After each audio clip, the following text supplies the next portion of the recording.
বনোৱা বন্ধ কৰক মন্দিৰ বনোৱা বন্ধ কৰক মন্দিৰ বনোৱা বন্ধ কৰক আমাৰ একেটা মন্দিৰে আমি পূজা কৰিব পাৰোঁ ঐতিহাসিক চিনামৰাত শ্ৰমিক বিদ্ৰোহ চৰকাৰৰ বিৰুদ্ধে ক্ষোভ শ্ৰমিকৰ বৃহৎ প্ৰকল্পৰ বিৰোধিতাৰে আন্দোলন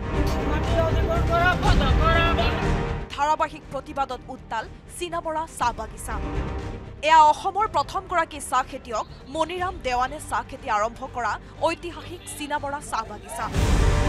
চামেলি মেম সাহাব চিনেমাৰ জৰিয়তে পৰিচিতি লাভ কৰা যোৰহাটৰ অসম চাহ নিগমৰ অধীনস্থ চিনামৰা চাহ বাগিচাৰ 200 বিঘা মাটিত অসম চৰকাৰে চাহ পৰ্যটনৰ প্ৰকল্প স্থাপন কৰিবলৈ লোৱা কাৰ্যত ক্ষুব্ধ হৈ পৰিছে বাগিচাখনৰ চাহ শ্ৰমিকসকল চাহ বাগিচাখনৰ মাটিত স্থাপন কৰিবলৈ লোৱা এই বৃহৎ প্ৰকল্প সন্দৰ্ভত অজ্ঞ বাগিচাৰ চাহ শ্ৰমিকসকল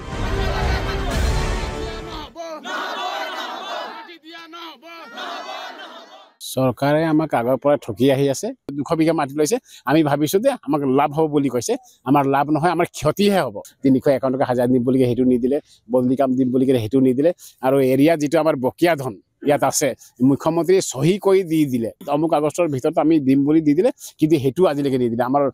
ৰাইজে আশা কৰি আছিল এইটো পাব বুলি মুখ্যমন্ত্ৰী যেতিয়া কৈছে কিন্তু হেতু আমি ঠক খালো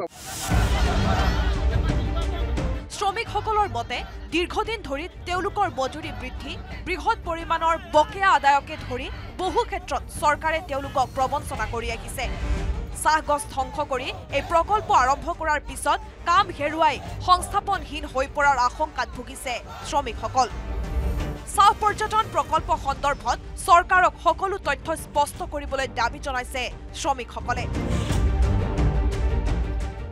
টুৰিজমৰ নামত চাহ শ্ৰমিকৰ পৰা চাহ শ্ৰমিকে তাত একো পাবলগীয়া নাই যিহেতু তাত পাবলগীয়া একো নাই কাৰণ তেওঁলোকে পেটে লাত মাৰিছে ইতিমধ্যে অসম চাহ নিগমৰ বাগিচাতে বদলিত লাভ কৰা কামসমূহ বাগিচাত চিকিৎসালয় সেৱা আদি বিভিন্ন ধৰণৰ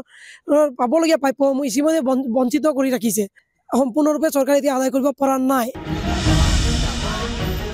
চৰকাৰে শীঘ্ৰেই এই সন্দৰ্ভত স্থিতি স্পষ্ট নকৰিলে এই প্ৰতিবাদী কাৰ্যসূচী অধিক তীব্ৰতৰ কৰি তোলাৰ হুংকাৰ চাহ শ্ৰমিক তথা সংগঠনৰ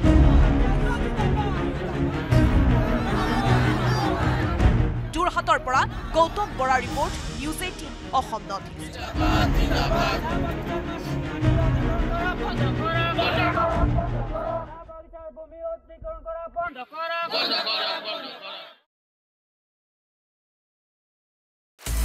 আপুনি বিচৰা বাতৰি পাব কেৱল নিউজ 18 এপত নিউজ 18 এপ ডাউনলোড কৰিবলৈ স্ক্যান কৰক এই QR কোড গুগল প্লে ষ্টৰতো পাব এই নিউজ 18 এপ